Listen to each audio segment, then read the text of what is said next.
Hi, can everyone hear us now? So we've reopened the line? Yeah, I can hear you now. Ah, good. All right. Can you hear you now, Jason? Okay. Apologies. Have you not heard anything that I've said for the last 15 minutes? Nothing. We've just been watching your slides go ticking by, waiting to hear you. Yep, nothing at all. I do apologise for that. I don't know if it was background noise with someone being unmuted. We could hear quite a lot of background noise in here. We couldn't hear a thing, Jason. Nothing. Okay, fine. I suggest that we continue from where we are, and then if I have time at the end quickly, I will rip back through those flexibility slides. I do apologise. Strange that the WebEx is working now perfectly well. Is that the same as it is? Can everyone see the slides as to where they are now? Yeah, so they're on the desktop.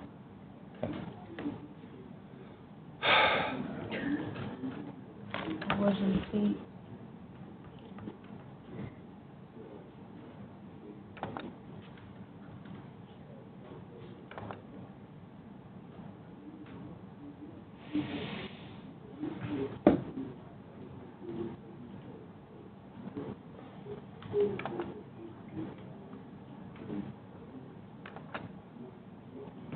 Okay, great. Can you click on that?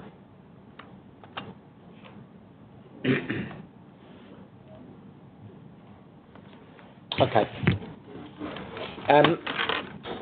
I suggest, in the interest of time, that we move to the impact assessment response. Largely, I was talking to some context around the flexibility commitments that have been published by ENA. Hopefully, you've all seen the link for that, and you can digest those at your will. It's part of the consultation. We are seeking feedback on the consultation in the consultation on the flexibility commitments. If you have any questions about them, please don't hesitate to give me a call, given that you've missed some of the context that I was just talking about. I was trying not to reiterate what's in the bullets, but I think the substance is all in the slides there. I think, in the interest of maintaining time, we should hand over to Ross to cover the impact assessment, and if I have time, I will go back again and give some of the context around the flexibility services commitment. Ross, are you on the line, and are you hearing me, and are you able to unmute? I'm hoping so.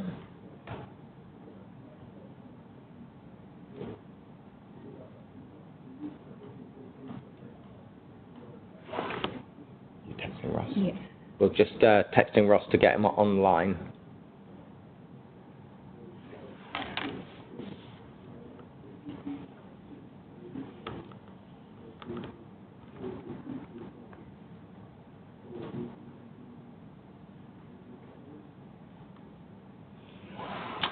I can start the intro. I've been pretty close to the impact assessment consultation, as you can probably imagine. So if I start with the intro, then when Ross joins us, he can hopefully pick up with some of the analysis. So what we're intending to do today is to provide you with some background on the consultations, but largely focus on the analysis of the consultation responses that we've received. We have got 31 responses back from stakeholders that we have analysed. We'll provide a summary back of the key messages and summary responses back to those today. And it has given us a clear direction for the next steps for DSO transition. So we'll cover that at the end of the presentation as well. The intention will be to publish this out on the ENA website. Obviously, it's in the public domain because it's in the advisory group slides now, but we will talk to the comms team about how we release this more generally because it does draw some good conclusions. We do have a more detailed set of slides that underpin this as well, with responses against each of the questions, because you'll see from the slide deck here, we haven't highlighted responses to all of the questions because not all of them actually were giving us. Most of the responses back could be collated against some of these key themes that we've run through today, that we'll run through today. So those are the aims of today. Just a little background. I think you're all aware of the Future Worlds consultation that we put out in 2018, and then subsequently the impact assessment consultation that we ran, where we sought responses to 20 questions that we are providing the feedback for today. So the Future Worlds consultation, don't put it through on mine. So the Future Worlds consultation set out the background here, and the impact assessment consultation set out here. So is Ross on the line?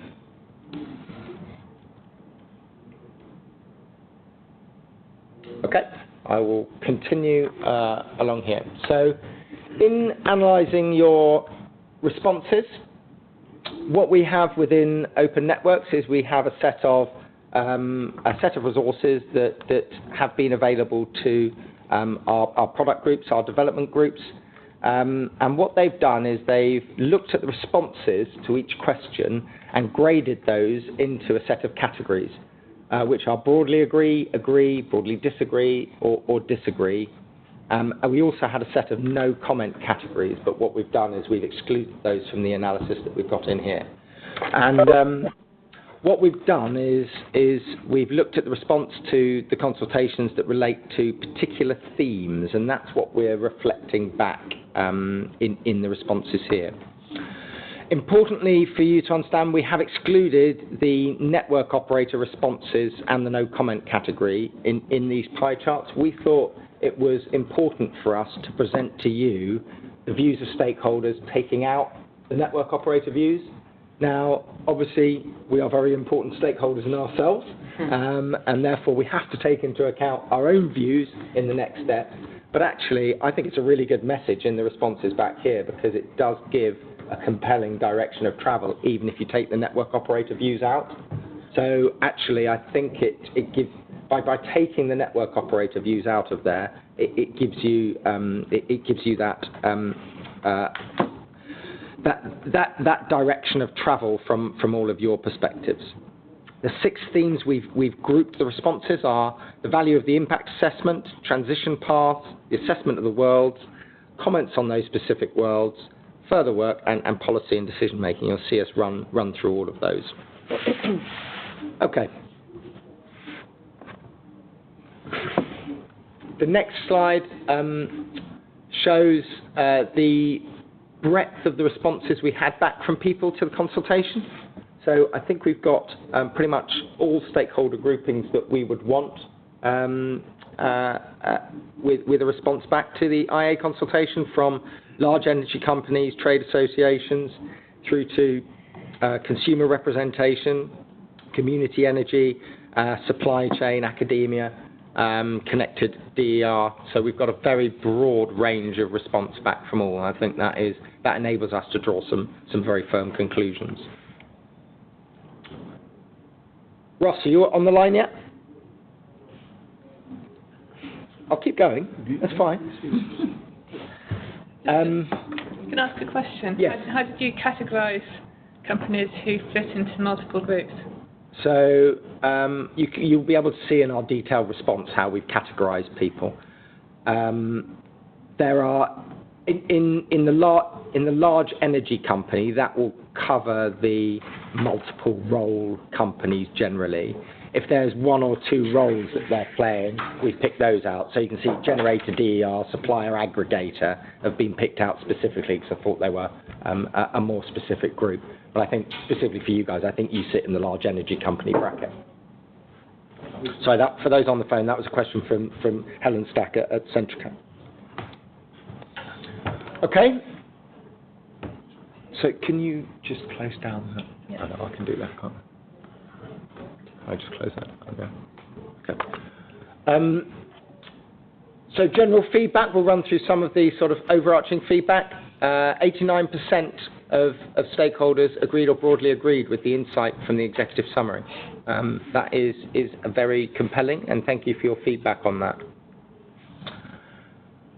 We then moved into the assessment of future worlds. We looked at against the questions. So what we've done is we've assigned the questions from the responses against these key themes, as you can see. So question 11 was around the approach, and question 15 was around the approach to benefits. Question 15 was around the approach to cost. And we've got 80% and 92% of responses agreeing or broadly agreeing with both of those. What we've also captured in here is some of the other views and comments that we had back against the assessment of the future worlds. So those bullets on the left highlight where stakeholders have expressed other views, and generally just to sort of couch in terms of what these sort of extra views are in here is because of the nature of the consultation question. Generally, we said, do you broadly agree or provide some rationale where you don't agree with it? So there is a predominance of these are the areas for improvement or more negative comments in these boxes, but I think that's expected because of the nature of the questions. So some questions around wider whole system costs, access to markets, and some of the assumptions around achieving full benefits, which I think those of you who went to the events are aware of some of the feedback we had on that. At the moment, we are not planning to revisit the impact assessment because we believe that we've got the right level of confidence in the direction of travel. So what we can do is the feedback to this actually, and in other areas, we can use this in our future work developing the models into the next stage. So it's useful to get this feedback on the assessment because it provides us that input into the next steps. Jason, sorry to jump in, it's Russ here. Sorry I'm a bit late, I had some IT issues, so I've not been able to get on the WebEx either. But I'm here on the phone. Do you just want to continue, given that you've got it in front of you, and then I can sort of answer questions or jump in as need be? So if you've got the slide deck in front of you, yep. we are on slide 24 in the advisory group slides. So feedback on the value of impact assessment. So I'm quite happy for you to kick off from here and tell me when to shift yep. on the slide if you'd like to do that. Yeah, so I've only got the impact assessment slide, so I'm on 10, but it is the same version, so I can keep Absolutely up. Fine. That works. So, yeah, so I'm on the slide that has the 83 and 100% of non-network operator responders. Yep, that's the one I'm on as well. Okay, then I'll take over from here then. Thank you. Okay, so the next theme we identified in terms of the responses coming back from the stakeholders was what value the impact assessment would have. And in terms of the sort of quantifiable questions from those responses, we were looking at one of the things that could impact the value of this is the degree of uncertainty at the moment, given that we're looking out to 2050 and some stages in between that. Bringa, when they did this, were very aware there would be a lot of uncertainty, so they actually quantified that within the impact assessment itself. So there were two questions in there, one around the uncertainty and range of the costs, the implementation costs, and one around the uncertainty of the range of the benefits that would be seen from each of these worlds. And what we've got there is 83% and 100% respectively of the non-network operator responders agreed with the approach taken to dealing with that uncertainty and how it was displayed in the impact assessment. And we'll also see some of that feedback in terms of the uncertainty coming through in some of the other responses later as well. But broadly speaking, as much as there is a lot of uncertainty, the stakeholders responding agreed that it was dealt with in the right way and displayed properly to make it as useful as possible. There were also a lot of assumptions used, obviously, again, to deal with that uncertainty looking out. There were some assumptions needed. One of the big assumptions there was that all worlds apart from World C, and for the right reason. So World C is actually an underlying layer of the other four worlds anyway.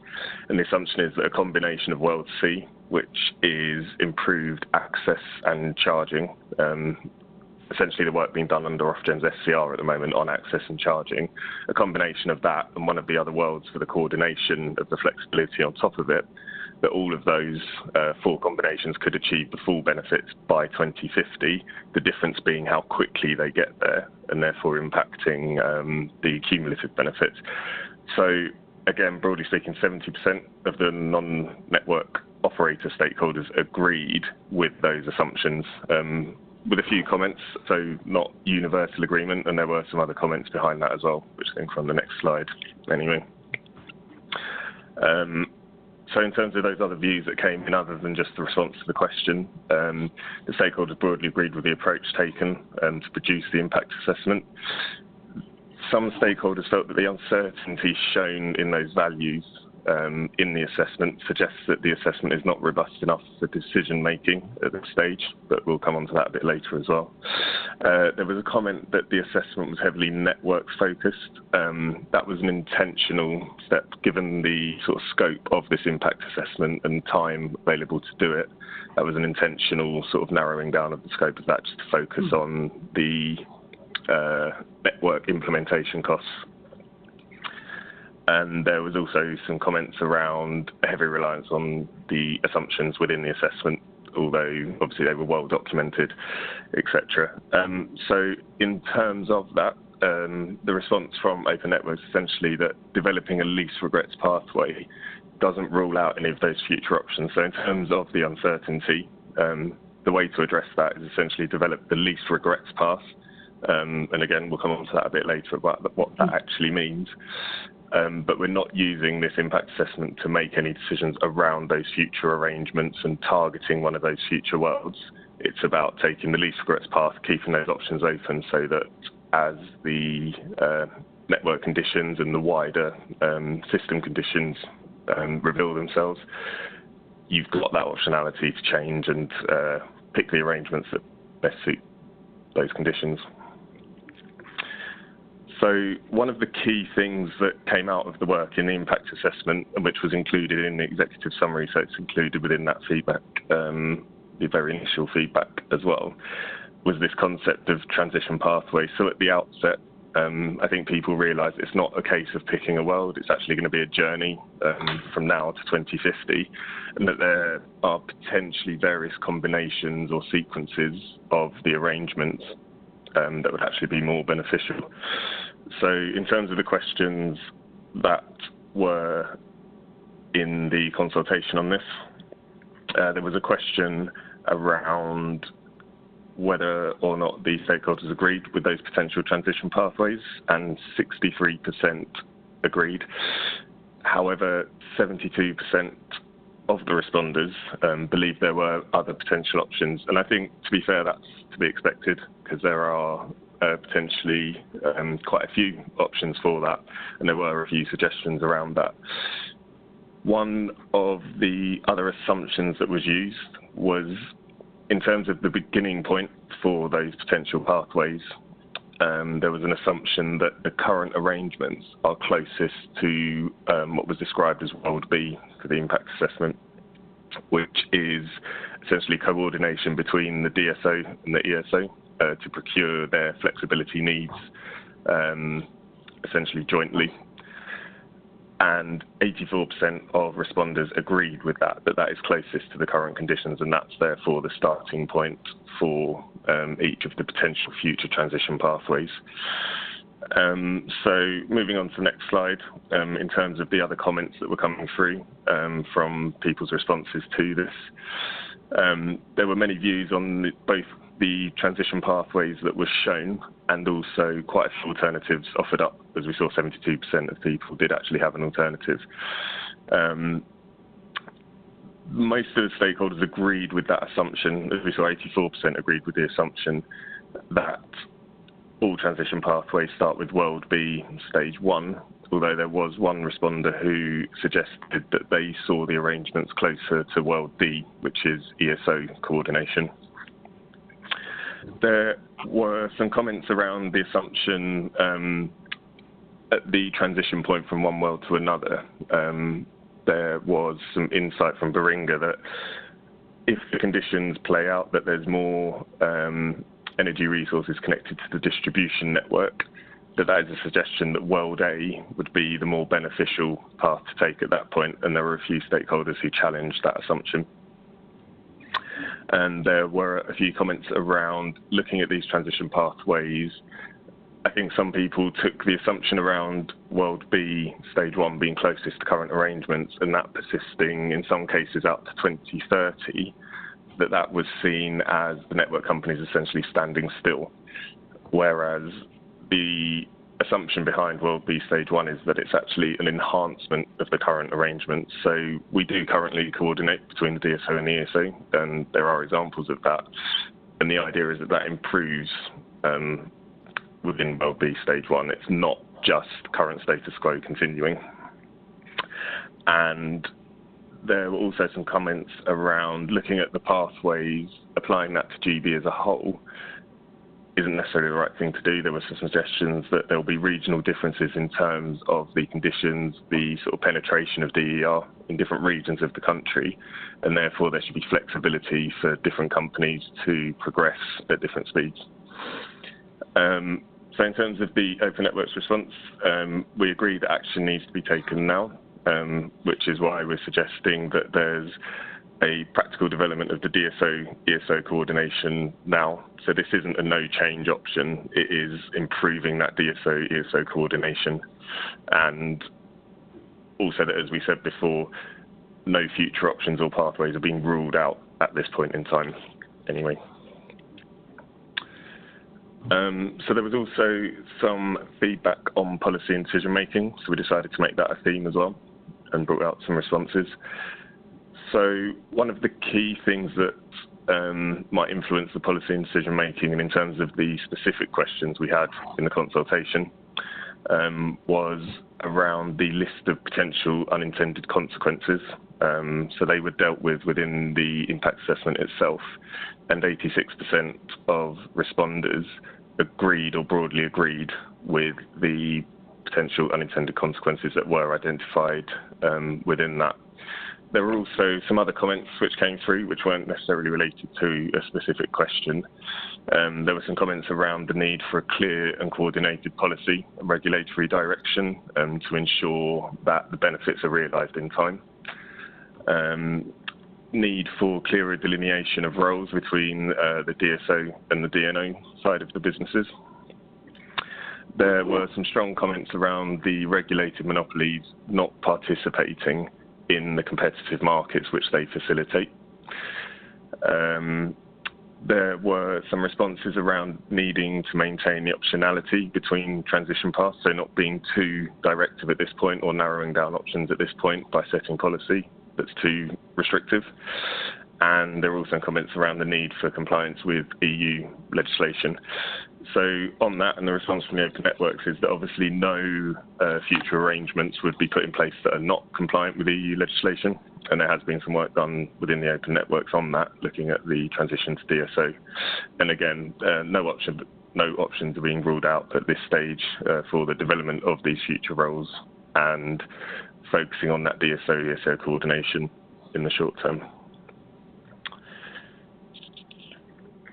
So There was also some feedback around the future worlds themselves. So there was no specific sort of quantifiable question in the consultation on this.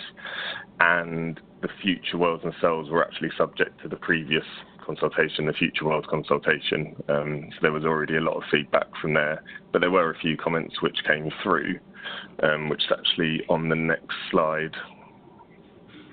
So some of the respondents questioned the validity and usefulness of presenting World C as a standalone world.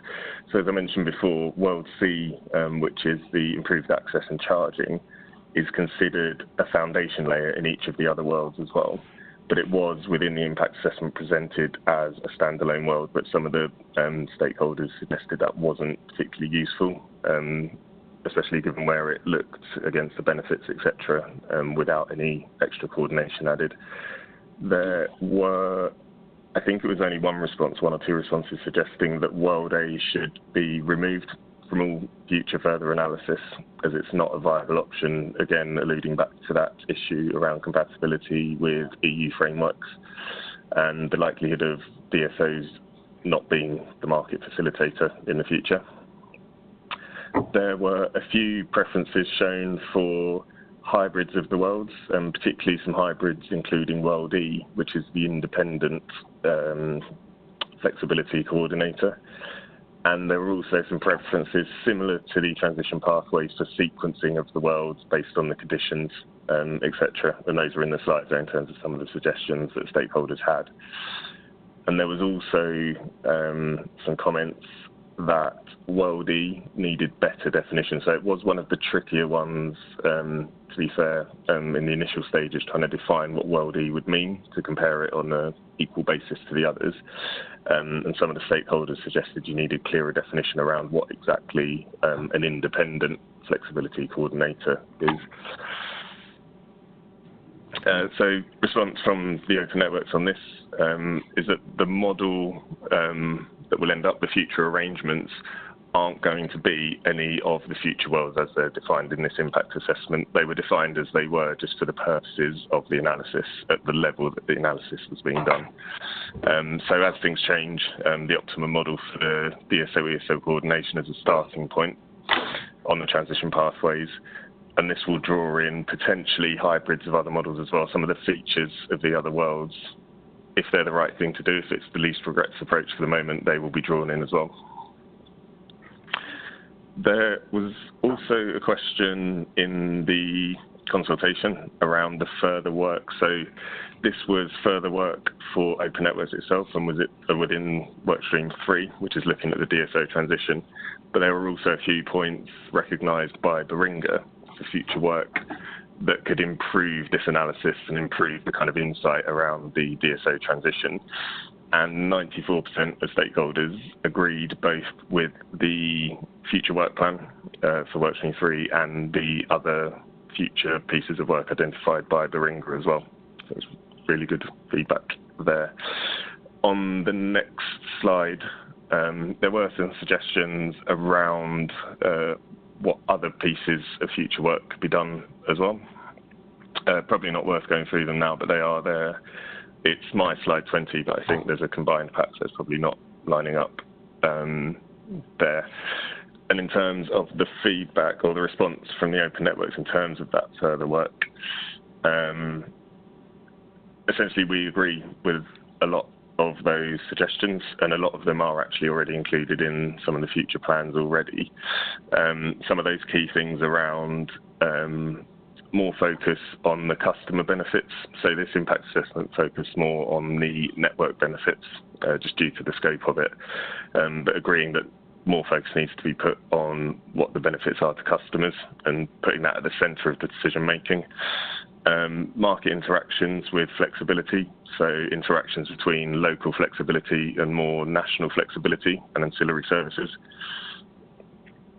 and reflecting the output from the charging reforms, so Ofgem's SCR, which is currently underway, reflecting the outcomes of that, because that's yet to be determined in any future arrangements for flexibility. So taking all of this on board, as much as there's been sort of individual responses there from Open Networks on some of those themes, taking on board that feedback, there's a slide here showing the direction and next steps for DSO transition, taking that on board and wider feedback, etc. So there was a clear steer from the responders that most of them agreed that the DSO transition starts with the development and the improvement of the coordination between the DSO and the ESO for their flexibility needs. This is the least regrets path. It keeps options open as things change, and it's building upon existing practices for delivering the flexibility commitments, which is being published separately. And it doesn't exclude any of those models being developed in the future or elements of those models being developed in the future. And it also allows the impact of the charging reforms to be incorporated as well. So some DNOs have already demonstrated the benefits of this enhanced coordination through trials with the ESO and various other projects going on. And this is all being fed into the work being delivered by the Open Networks, and it's consistent with the DSO-TSO cooperation approach, which is within the European Article 57. Incorporating price-driven flexibility enhances the benefits for all of the worlds. That was one thing that was seen. And DNOs are already becoming increasingly active. We're getting DER and LCT connected to the network and improving their services around contracting the flexibility that they require and the coordination around how that interacts with the ESO services and managing constraints both on distribution and transmission networks. There's recognition that the ED2 framework needs to support this progress as it evolves and potentially allow for those differences, regional differences. So if it's too prescriptive and doesn't allow the developments to reflect the local conditions, that could potentially cause some issues. And also allow things to change over time as well, so not being too rigid time-wise either. And distribution networks are becoming increasingly active in the way they're evolving. We've all got our DSO pathway documents and commitments, and it's key that these emerging models are suited to the environment as it changes, etc. And this takes form of the least regrets approach, which is that DSO-ESO coordination, which doesn't rule out any future changes that need to be made, and it will lead to the most efficient and economically beneficial solution. So in terms of next steps for the Open Networks, feeding into that, as I mentioned, there's already trials underway within certain DNOs as well. And a lot of this is feeding into the Open Networks, and there's some key bits which are on the next slide in terms of the future work programme for Workstream 3, which is the DSO transition, which will also feed into what exactly those enhancements are that enhanced DSO-ESO coordination actually means. And as those things come out of the work of Workstream 3, those developments will be communicated, and what changes that means, and what future products will be available. So are there any questions on that?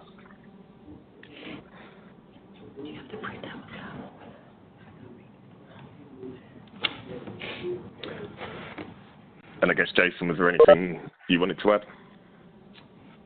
I don't think so. Ross, I think you've run through. Obviously, we've been running that analysis over the last few weeks. The information got uploaded into the advisory group slides just before the meeting, as soon as we had it available. So we will be looking to publish that more widely and probably have some associated communications around that. Probably next week, I would have thought, but subject to. So any questions? I think this is a bit of us sort of letting you know where we've drawn the conclusions on this. So I think that broadly this is where we will be going out of the impact assessment, and obviously we'll continue the work through Workstream 3. We will continue to bring the development work from Workstream 3 through to all of you, both the advisory group and through other fora, and hopefully we can continue along the path for DSO-ESO coordination, delivering benefits. So I can't see anything on the online chat coming through either, so I would suggest that we move on to Imran now, as in... It's a quick question. So a lot of that you gave examples where 80% agree or didn't agree.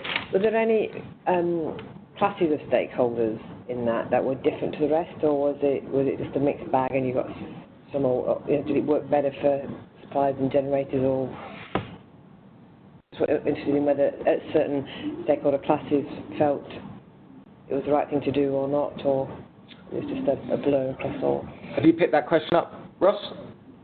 Sorry, I didn't quite get the question. My line's not great. I'm afraid it's sort of dialed in. The question was whether there were any particular categories of stakeholders that had any particular views fed back against each of these questions. Yes, is the answer to that. So, as I'm sure Jason explained in those initial slides, the sort of product group went through and looked at each individual response to pull out these key messages. Some of them you had views from multiple stakeholders, some of them were just one stakeholder's views. I think there were probably quite a few responses in there which were from one or two stakeholders, and I think this is still the plan, Jason, is it to publish all of the responses? Because I think part of the consultation was to say that the intention is to publish these responses on the website, so they shouldn't be confidential or, flag anything that would be considered confidential. So the idea is that all of these responses will go on the website. So any of those individual views can be seen there. Yeah, absolutely. We will publish all of them. I think given the sort of level of the percentages against most of these questions, I think that from my recollection of the responses, there were some of the responses that were, so if we use the example of, is it really World D that's the starting point for this? That came from people who are used to operating in the balancing mechanism, so participants from the balancing mechanism, just as an example. And there were probably a couple of other examples like that through Fiona. But given the sort of weight of the percentages, I think it does give us a very clear direction of travel. But yeah, there were some nuances in the results and some particular responses, particular to types of respondents, and we'll be transparent by publishing all of the responses on the website. Okay, I suggest we move on to Imran to give him a chance to run through his slides. Thank you for that. Sorry, Jason, just before we go on. I think our response was the one that said World A should be removed, and part of that was because the clean energy package does state that aggregation is out of the role for DSOs. Is there going to be any just look at how you ensure that World A is not aggregation by DSO, then using that aggregator base to then bid into ESO level? Commercial aggregation is not allowed, and that is actually one of the models that we ruled out when we originally came up with the world. So if you remember the commercial principles statement from the first year of Open Networks, one of the options was essentially commercial aggregation by DSOs, and that was ruled out by both us and Ofgem. I think that's what the clean energy package is referring to when it talks about aggregation. And I think the key sort of word there is the coordination. So it's not necessarily about the commercial aggregation of the services and then selling them up to another party. It's around looking at the impact it has on the network and what's the most efficient outcome. So feeding in the fact that it could have impact on network costs as you're sort of dispatching DER, and how you dispatch the DER can have an influence on the networks and therefore influence costs. And it's about coordinating that to make sure, considering in a whole system way, what the most efficient solution is, and making sure that the sort of network needs or the impact of the network is fed into that decision making. So it's not necessarily about the commercial side, it's more about coordinating to make sure you've got the efficient dispatch, all things considered, essentially. And nothing we do in development of the coordination models is going to be in contravention of any of the legislation. So we will ensure that that what is developed is consistent and appropriate, and it will be underpinned by all those flexibility commitments that we ran through earlier as well. So we do have that champion level playing field as a key premise and market neutrality. So the next step is to go into the next level of detail on the functions and the processes and the data exchanges, and to ensure that is all appropriate, as in the workstream 3 work plan up there. Thanks. Okay, Imran, I'm hoping you're on the line at the moment and unmuted and able to talk through the whole system FES. I am, yes. If everyone can hear me okay. Thank goodness for that. Well, good morning, everyone. So I'm Imran Mohammed from SSA and Transmission. I'm going to give you a brief overview of the work that we have been doing on the whole system electricity FES product that sits within workstream 1B. So if we could move on to the first slide, please. So just a little bit of background around what this product aims to achieve this year. So product 2 is basically aiming to improve the production of future energy scenario documents across the industry. So that's both, it includes all scenarios that are produced by the ESO, so the GP FES, which will be launching, I think, in 2 weeks' time. Also, any scenario documents produced by the transmission operators and also the DNOs.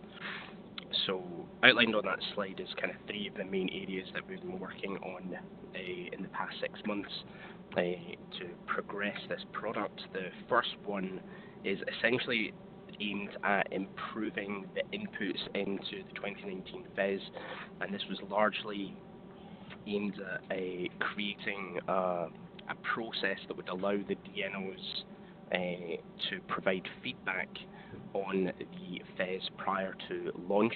So there's a number of tactical improvements that we made during this year, which I'll cover in some of the subsequent slides. The second part is around finalising templates and processes to facilitate that information exchange for 2020 and beyond.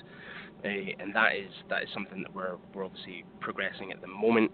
The final thing that we'll kind of briefly talk about today is license and code changes. So to be able to ensure that the support for the delivery of FES. Apologies, got a fire alarm test just now. I think the gremlins are properly out for us today.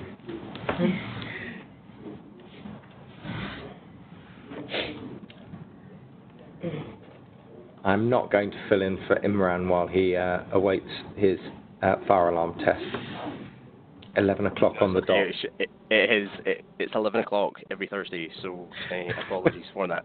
So if we can move on to the next slide, I'll be able to cover off some of the tactical improvements that we're making this year. So objective A is around obviously identifying those tactical improvements. So the first step that we basically took this year was to identify what are the current touch points between the FES team and the DNOs that takes place during that kind of FES cycle. So the chart or the timeline at the bottom of the slide essentially shows you the different stages and where there would be potential touch points between the FES team at the ESO and also the DNOs. A large part of that is the bilateral meetings that takes place, and that's across a wide gamut of stakeholders, which will be carried out from roughly September time through to about May. The main reason for obviously identifying this is it was to be able to show essentially that whilst there are touch points for the DNOs to be able to provide some feedback on the FES, it usually happens post FES launch. Currently there's an STC between the SO and the TOs that allows the TOs to basically provide feedback on the FES from around about January, February time each year, all the way through to the FES launch. And that's essentially what we want to try to recreate for the DNOs, to be able to give them the ability to be able to influence the creation of the FES with improved data, more intelligence that they've got from their own operations, to be able to essentially improve the output of the FES. So this was the kind of first part of what we looked at, and it's essentially what has driven a lot of what we've been trying to do within the first 6 months of this year. The next slide will give you a bit more detail around some of the individual activities that we've carried out. So one of the kind of main elements that we actually did this year was, in April, all the DNOs were provided with GSP data, the kind of starting point information that was used by the FES team, that basically provides them with the basis of what they would essentially use for their forecasts. Now, all of the DNOs were able to provide feedback on that information whilst going through that process. There was a number of irregularities that were kind of highlighted by the DNOs, and this largely came about as a result of some of the generation data that was included in the dataset that was sent to the DNOs.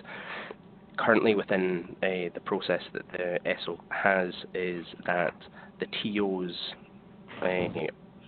provide a lot of, because there was no mechanism for the DNOs to be able to review the information, the TOs provided a view of embedded generators that had beggars and bellers in place. So a lot of that information was missing from what was sent to the DNOs, which provided a reason for why there was a variance in the dataset that they'd actually seen. But it was very much a really good win for the kind of product, because it's the first step in being able to allow the DNOs to provide that feedback. The other element that we've been doing in the past 6 months is that DNOs have been providing GSP and postcode data, and whilst that might not seem very important, that allows the SO to better map generation and demand to GSPs. So instead of them being able to use what they would largely use to be able to do that is Exelon data, they're being able to supplement that with the data provided by the DNOs. So our view is that it will provide better quality data when the regional data sets are produced and released as part of the FES launch. So we will find that there hopefully will be less questions around what generation is allocated to each of the GSPs. So we think that will essentially improve the data. That is a first that's actually been carried out for this year as well, so that has never been carried out by the DNOs previously in the past. So it's very much a kind of work in progress, but I think it's something that should definitely make a material impact on the quality of the FES. The fourth item that we've carried out this in the past 6 months is the creation of a scenario publication timeline, which is available on the ENA website. Now, on the next slide, that will show you what that actually is. So what we've essentially done here is map all of the scenario documents and publications that are being produced by each of the network companies, both across ESO, TOs, and the DNOs. Now you can see that the majority, if not all of, well, nearly all of the network companies are producing their own scenarios, either through directly using the FES or augmenting the FES with their own information, or through the creation of their own scenarios. So this gives, essentially what we wanted to do was create something a little bit more transparent to give stakeholders a better view of the different types of documents that were being produced. And it then gives you a little bit of clarity on when you could potentially expect that data for the areas in which you're interested. The the final slide that we have today is around some of the ongoing work that we're going to be looking to do. So this is around Objective B, and it's around largely focused more on the kind of development of the processes for the information exchange for 2020. So what we are, as I kind of mentioned, we're looking to essentially try to replicate in a way the SOTO STC. However, what we've identified to be able to do that in a kind of pragmatic and timely manner, we're looking to implement our NDAs in this current year. So the SO is looking to draft up some NDAs that will be shared with all of the DNOs in the next coming months prior to the 2020 FES cycle beginning.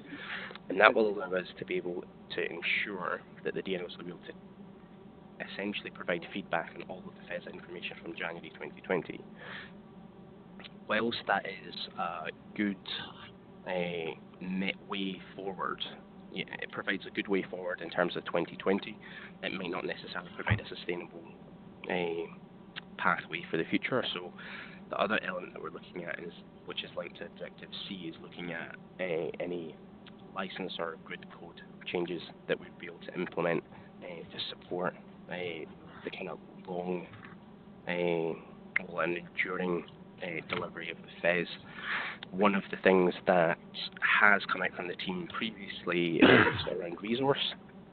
So whilst the TOs currently have resource allocated towards FES delivery and supporting the development of the FES, that might not necessarily always be the case within the DNOs. So there is an element of resource that could prove difficult, but we're ensuring that all of the product team members are taking all of the developments through this product back into their organizations and continuing to bring that to the table whenever we have discussions. So that's some of the, well, that's a very quick overview of the work that we've been doing this year.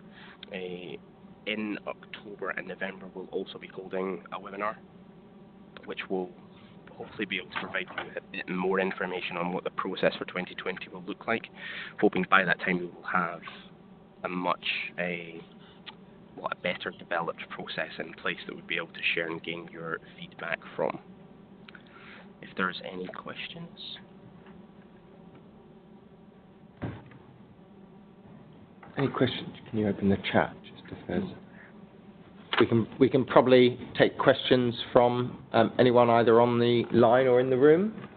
Any questions for Imran on the work we've done and the next steps for development on FES? Yeah. Given that FES is coming out next week, at least National Grid FES, what sort of degree of the distribution level constraints and the work that's been done so far is going to be fed into that publication, or are we going to wait until the 2020 FES to see any of that information integrated?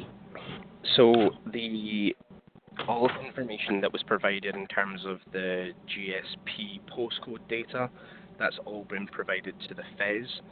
So that will allow them to apportion generation and demand to the GSPs. So that will be included within this year's FES. So we expect there to be better quality of information that will come out from that regional data set as a result of the work that we've done this year. Some of the DNOs have also provided a little bit more information around the number of heat pumps in their area, as well as the number of electric vehicles, what GSPs they are assigned to as well. So all of that information should be incorporated into this year's FES that's due to be published. Thanks. I think it's I think there's a very positive message on what we've been able to do to contribute in from a distribution level into the FES this year. There should be much more granularity of data, and that will only get better next year as well as we embed that in earlier in the process. So the guys have done a really good job on trying to turn our work round quickly enough to feed that into the 2019 FES, and the ESO have been very open to it as well. It's been a good collaborative process. Great. So it's a brilliant first step. on one of the slides it talks about the information on what's connected at GSP, sort of the detailed generation. I guess there's still that question mark of whether the DNOs know exactly what's connected at local level, and I guess that's part of the future. As that information gets better, that'll go in, but I don't know at what level that's at the moment and whether it's the same for all of them. But the other point is the first slide talked about being able to comment on the FES before it goes out. That doesn't feel like a difficult problem to fix, or is that something that you are having difficulties with, and whether it was the issue that we had around being able to get the DNOs to provide that the kind of feedback prior to the FES launch there was essentially a blockage from the ESO perspective. They have an instrument called SOFI, which is, I think, System Operator Functional Implement or something like that. So it basically is around data sharing. That initially proved to be a sticking point in us being able to get the DNOs to provide feedback, but as the ESO has kind of progressed since their split from the transmission business, they've become more open to data sharing and sharing those elements. I think their initial reservations were around if there was any commercially sensitive information, would that be appropriate to share with the DNOs? In terms of the visibility of generation at the GSPs, there is potential. It's a very valid point that you make. There are probably some generation that still isn't visible for the DNOs, especially at some of their GSPs. We have flagged this up as part of some of the work that's been done through the Energy Data Task Force as well, in terms of things like FITs no longer being in place. How would we have visibility of solar and other kind of lower kilowatt generation? So we have kind of flagged that as a potential limitation, but it's hopefully something that will be picked up in some of the other work streams. Great. Thank you, Imran. I also noted that Dan Starman has raised a question around the next steps under the last agenda item as well, that I'll just address now as well. It's on the chat, which is saying that the next steps appear to be least regrets development. What trigger events could cause revision of the development of one of the worlds to diverge from that least regrets option? I think this comes back to sort of the conclusions, which is yes, we can continue down a least regrets development. It's not a no change. We are going to do a lot of development to improve that DSO ESO, but all options are open, and we're not at this stage defining what triggers and what criteria might apply for changing path in the future. I think in reality that would have to be done in dialogue and consultation with industry, stakeholders, regulator, government, particularly if it has regulatory and license condition changes. So I think what we're trying to do here is make a difference early without prejudging what criteria might apply further down the line. So that might sound like a bit of a politician's answer, Dan, but I think that's the most appropriate way to answer that at the moment. And I'm sure Imran was delighted he wasn't put on the spot to answer that one. Thank you for raising it on the chat. Okay, so we have an end time of 10:20 for this slot, so that we can reconvene and undertake our workshop for product 7. I'm going to reflect on just a couple of things that might have been said when we were on mute earlier. So I'm going to go back to the flexibility services commitment and consultation. So I hope that by us running through the slides, even if we were on mute earlier, you saw the information that's out around the flexibility services commitment.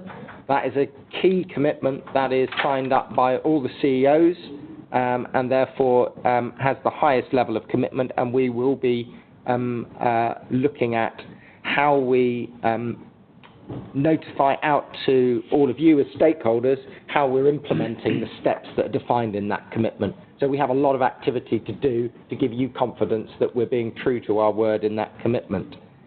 There is a consultation out from Workstream 1A that includes the flexibility service commitment, but also includes all of the output from our Workstream 1A to date.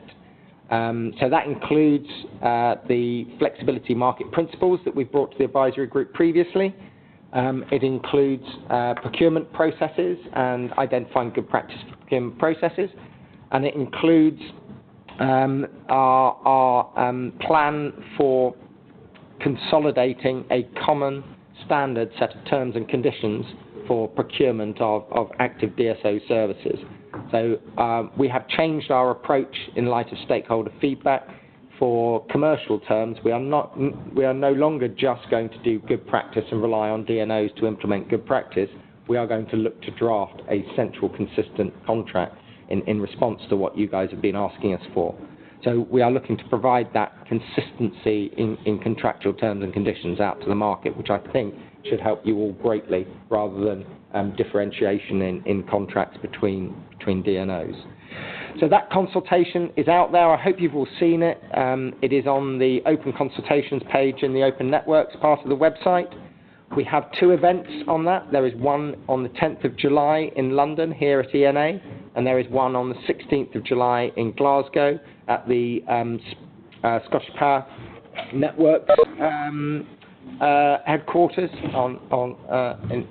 in Glasgow.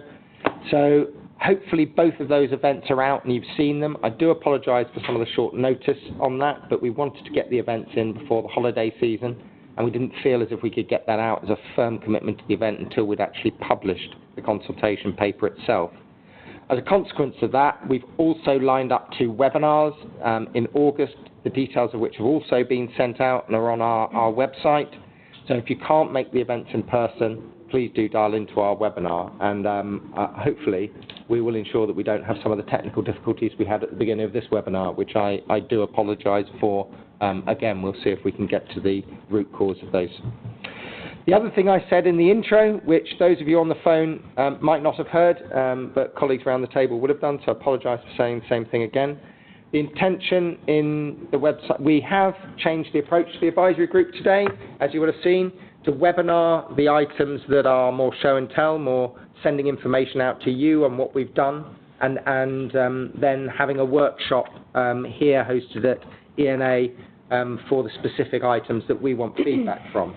The proportion of information versus workshop today meant that it was better for us to line it up that way and hopefully make the best use of your time. So rather than assuming that you'll all come and travel to London, for those of you who wanted to participate in the workshop, we left that open to you, and hopefully come here for a very useful session that we're going to run from 11:30 to 12:30. We've got a good representation here in person. But for those of you who are more focused on the feedback items earlier, we've done that as an information WebEx with some Q&As, as you've heard today. We thought that was a better way of making best use of your time. So Farina is going to email round a feedback form, or Alicia will send round a feedback form for today's advisory group. I'd be interested to know whether that is the best way for us to make best use of your time, and obviously any feedback on the items that we've presented today for those of you on the WebEx. If you can also email us with who was on the call, because we can't see all of the dial-ins. It shows us as dial-in user 234567 for those IP addresses or people that we can't identify. So if you can also notify us of who's dialed in, that would be very useful. And I think that is all in terms of wrapping up for today. Randolph had one other point he wanted to raise.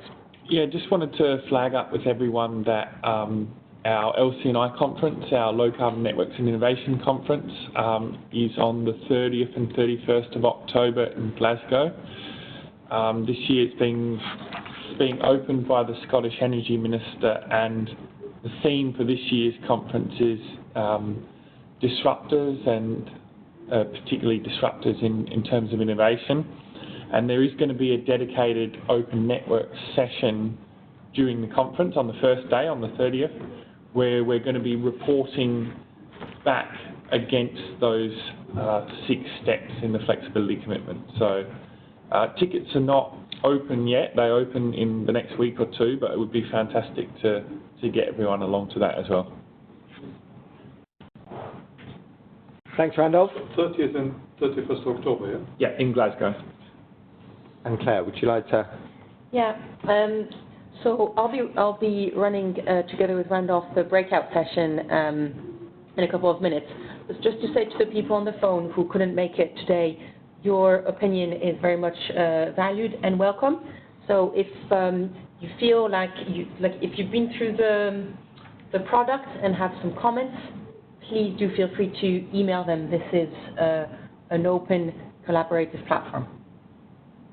Great, thank you. Perfect. Okay, on that note, I think we will close down the webinar of WebEx, give ourselves a chance to grab a cup of coffee before doing our workshop here. So thank you all for your attention on the line. Apologies for the technology glitch at the beginning. Hopefully the content and my sum up at the end also gives you that insight. So look forward to convening again in a couple of months, and please do send in any feedback to us. Thank you.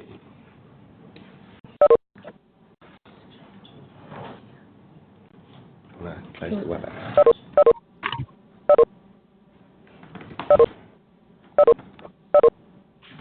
To do that offline. Very frustrating. No, I think that's You could be as well. No, I agree.